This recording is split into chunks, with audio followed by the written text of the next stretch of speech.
সমাজে এমন কিছু মানুষ দেখা যায় যারা যুক্তি, তথ্য বা সত্য গ্রহণ করার পরিবর্তে শুধুমাত্র নিজের মতামতকে সঠিক প্রমাণ করার জন্য তর্কে লিপ্ত হন। বিশেষজ্ঞদের মতে এ ধরনের মানুষের সঙ্গে দীর্ঘ তর্কে জড়িয়ে পড়লে সময় ও শক্তির অপচয় ছাড়া তেমন কোনো সুফল পাওয়া যায় না।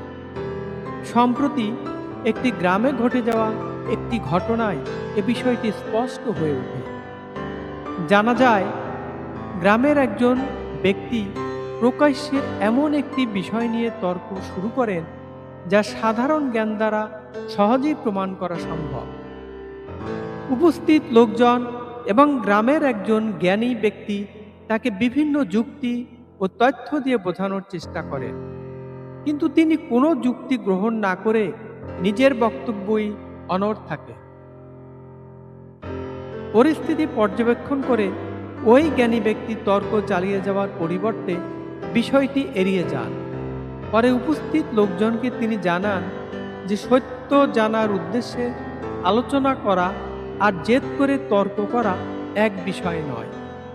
যে ব্যক্তি সত্যকে গ্রহণ করতে প্রস্তুত নয় তার সঙ্গে তর্ক করে ফল পাওয়া কঠিন।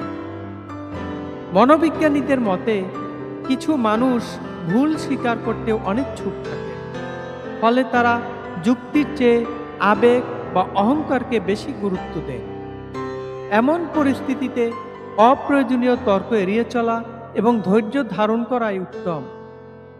সমাজবিজ্ঞানীরা মনে করেন, মতভেদ থাকা স্বাভাবিক হলেও পারস্পরিক শ্রদ্ধাবোধ ও সত্য গ্রহণের মানসিকতা না থাকলে কোনো আলোচনা ফলপ্রসূ হয় না।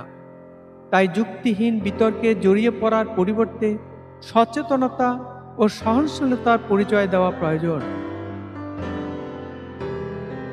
নির্বোধ বা যুক্তি গ্রহণে অনিচ্ছুক ব্যক্তির সঙ্গে তর্ক করে জয়ী হওয়া কঠিন। অনেক ক্ষেত্রে নিজের সময় ও ধৈর্য ও মানসিক শান্তি রক্ষা করার জন্য তর্ক থেকে সরে আসাই প্রকৃত প্রজ্ঞার পরিচয়।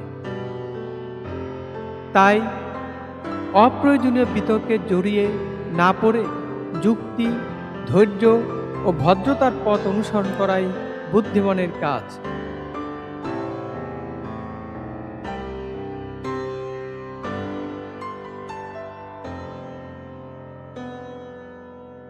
প্রিয় পাঠক, আপনি কি কখনো হেরে জিতেছেন? কখনো তর্কে হার মানাই প্রকৃত বিজয়। একবার হেরে জিতে দেখুন না।